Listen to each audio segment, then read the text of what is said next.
So one of my favorite things about this latest update is the buff that FARAMIS received. They reduced the mana cost of his second skill and removed the force wing on his ultimate, which makes it smoother to use and reduces mistakes. FARAMIS really needed this buff to make him more balanced. I can't say he's OP now, but for sure he's a good pick, and could actually be meta in both ranked games and pro scene. Before the update, FARAMIS was one of the least picked heroes because his second skill consumed too much mana, which forced you to build Enchanted Talisman. And his delayed ultimate before had a very high chance of causing mistakes. Even pro players, I've seen it myself, because of the delay on FARAMIS' ultimate, they would miscast it and their teammate would die before the ult even activated. And even before all of this, I was already thinking, what if we just build Fleeting Time instead of Enchanted Talisman? Because FARAMIS' ultimate has the second longest cooldown in the game, if I'm not mistaken. Number 1 is Yujin-kun, unless Valentina copies either of those ults. Since her passive adds 20% cooldown to the ultimate she copies, that becomes the cooldown of Valentina's ult.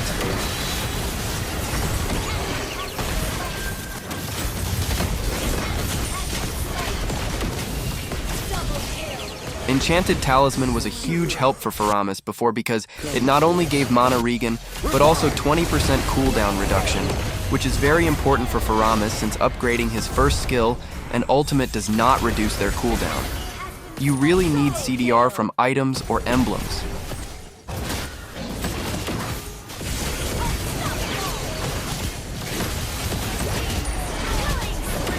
But now that Fleeting Time also gives 15% CDR, just 5% less than Enchanted Talisman, it's actually the better item now, especially since his second skill's mana cost has been reduced. Both items give HP and magic power in their base stats, so you can offset that easily. What's really important now is the passive of Fleeting Time. It reduces the remaining cooldown of your ultimate by 30%. And it's not like Minotaur's ultimate where the cooldown doesn't start immediately, which makes it not ideal. For FARAMIS, the cooldown starts right away after you cast his ultimate. So after you ult, if you get 2 assists or kills, around half of your ultimate cooldown instantly disappears. Let's say it was 60 seconds. It becomes around 30 seconds instantly. If you use FARAMIS, you know how big and how important that is. And you'll see it in this game, just watch my ultimate cooldown. I've wanted to do this for a long time, roam FARAMIS with dire hit while using Fleeting Time, and it's really worth it. I won a lot using FARAMIS this season even as a solo player, and he's really strong even without a coordinated team. But imagine using him in a trio or a 5-man. Your ultimate becomes even more valuable because you can communicate properly. When you use FARAMIS as a roamer, he's basically like a support with much more damage and a bit of CC because of his first skill. He's a bit challenging to use in solo queue, but still manageable. And there are only a few good FARAMIS players nowadays, so I hope you learned something from this video, especially all the mage users out there. Whether you use him in mid lane or as a roamer, he's really strong. But there are a few more things you should know before using him, and I'll explain everything throughout the video.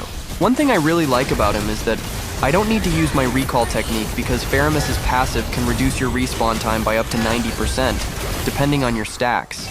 So when I die, I revive almost instantly, and you won't see me use my recall technique in this video because it's unnecessary. So don't be disappointed, guys. So I died earlier because I forced myself to save Arlott even though he was already too deep. That was also a mistake on my part. And after that, my remaining teammates started throwing one after another. They became overconfident. First it was Thammuz, then Eve, and those two already had me stressed out. Then when Carrie flickered in, I was shocked and speechless.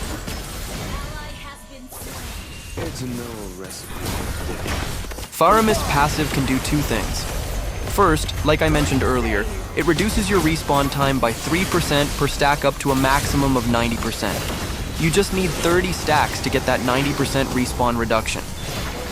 For me, that's one of the most OP passives in the entire game, especially in the late game where respawn timers are really long.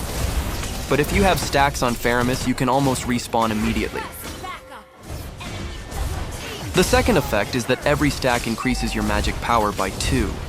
The maximum stacks of FARAMIS passive is 40, so at max stacks you gain an additional 80 magic power.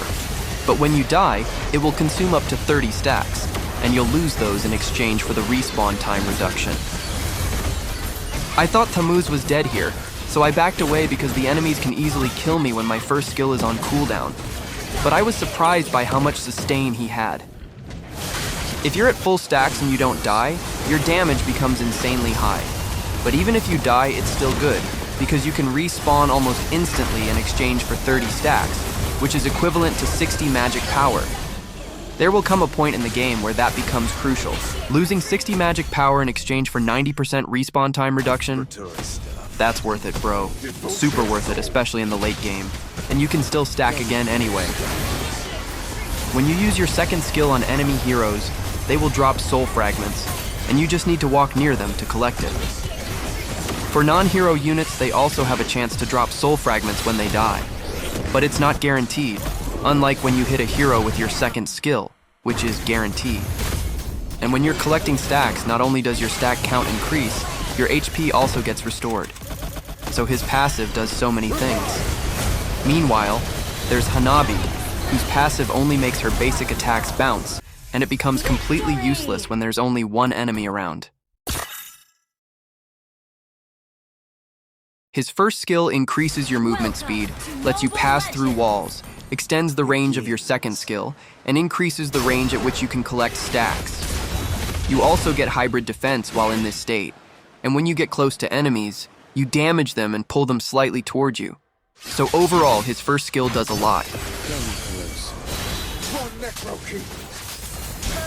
His second skill deals bouncing damage, so the more enemies around, the higher the total damage. It also bounces off minions, so it hurts more when enemies are near minions. It's also really good when the enemy team has heroes like Glue or Sun, because the damage bounces, which is why his damage against Glue is insanely high. He's a really good counter to those heroes. Don't hesitate to pick FARAMIS against Glue to at least limit what he can do. But still, be careful. It all comes down to skill and timing when using FARAMIS against Glue. By the way, aside from the fleeting time build, another idea I had is going for a pure burst build.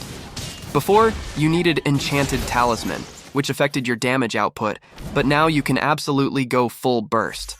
And his damage becomes insanely strong. It's just that his skill range is shorter compared to other mages. And that might be one of the reasons why most players will still pick other mid-lane heroes over FARAMIS. If you're playing Roam FARAMIS, it's better if your jungler is a non-assassin hero, or your gold lane is a fighter paired with a sustained EXP laner, so you at least have a front line. Just like when using a support hero, you need frontliners to be effective. And avoid assassin junglers because they move too fast and might end up outside the range of Farami's ultimate. Once you step outside of his ultimate, you immediately lose its effect, and you can't go back in once you've left. I know a lot of you can relate to that.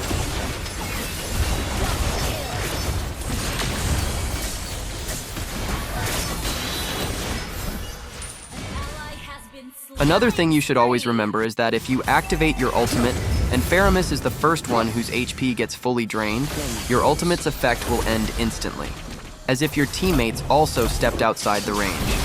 So when you cast your ult, make sure you don't let your HP get drained too quickly while the ultimate is active. I know a lot of people out there don't like mage gameplay because it's boring, and honestly, many mages are boring to play. But FARAMIS is one of the few mages who isn't boring because his playstyle is different from most mages. Most of the time, he really needs to dive in to be effective.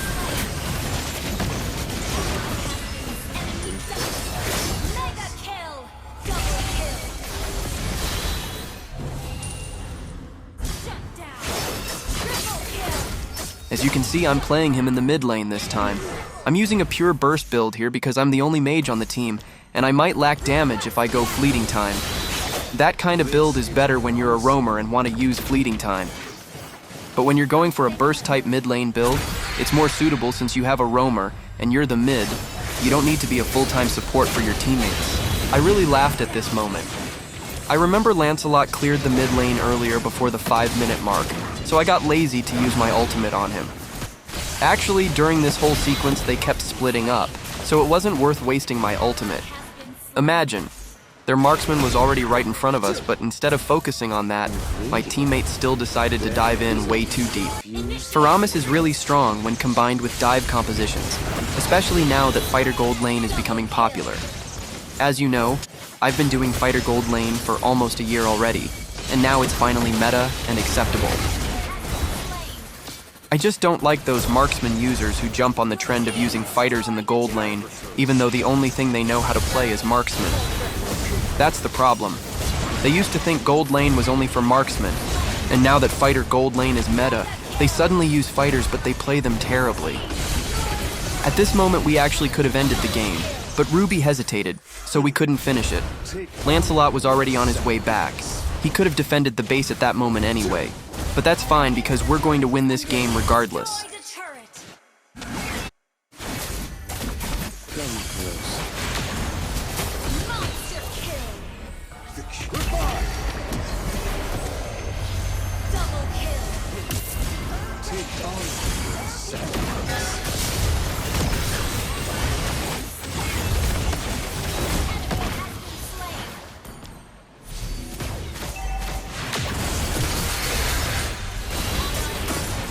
By the way, this was my emblem build in my first game, and for the full build, just look at the match results. And this is my emblem build for this game. From the emblem alone, I already have 10% CDR in all of my games, and that's very important.